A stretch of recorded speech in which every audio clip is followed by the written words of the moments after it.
శ్రీమాత్రే నమః. ఈరోజు మనం కొత్త ఒక విషయాన్ని మనం తెలుసుకోవద్దు. అంటే ఇది వరకు కూడా తెలిసి ఉండొచ్చు, మనం గ్రంథాల్లోనూ అన్నింటిలోనూ తెలుసుకుంటాం. కానీ ఈ యొక్క యూట్యూబ్ ద్వారా ఇది మీకు చాలా ఉపయోగపడే ప్రతి ఒక్కరికి కూడా జీవితంలో తెలుసుకోవాల్సిన ఉపయోగపడే ఒక అద్భుతమైనటువంటి సబ్జెక్ట్ అండి. ఈ నవగ్రహాలకి మనం చేస్తాం కదా, ఆదిత్యాయ సోమాయ మంగళాయ బుధాయ చ గురు శుక్ర శనిభ్యశ్చ రాహవే కేతువున. ఈ 9 గ్రహాలు ఉన్నాయి కదా.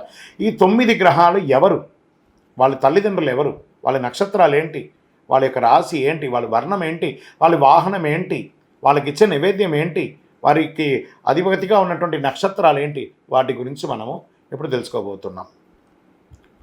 గురు భగవానుడు బృహస్పతి, గురు చూసిన కోటి లాభం అంటారు.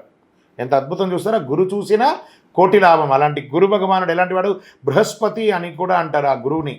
దేవతలకి దానవులకి గురువు అయిన శుక్రాచార్యుడికి గురువు ఇతను.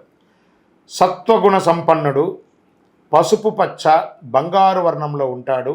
పేరు ప్రఖ్యాతలు, సంపద, తోడబుట్టిన వారి క్షేమం కొరకు, విద్య అభ్యసించడానికి కొరకు గురువుని పూజించాలి.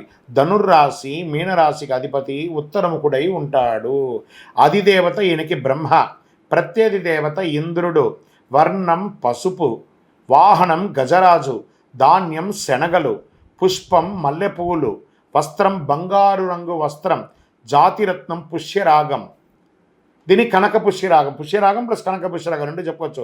నైవేద్యం శనగలతో కూడిన అన్నం, లేదా ఈయనకి ఇష్టం ఏమంటే ఆ శనగలు 108 ఒక మాలలాగా గుచ్చి ఆయనకు వేస్తే అద్భుతంగా ఆయన అనుగ్రహం ఇస్తాడు.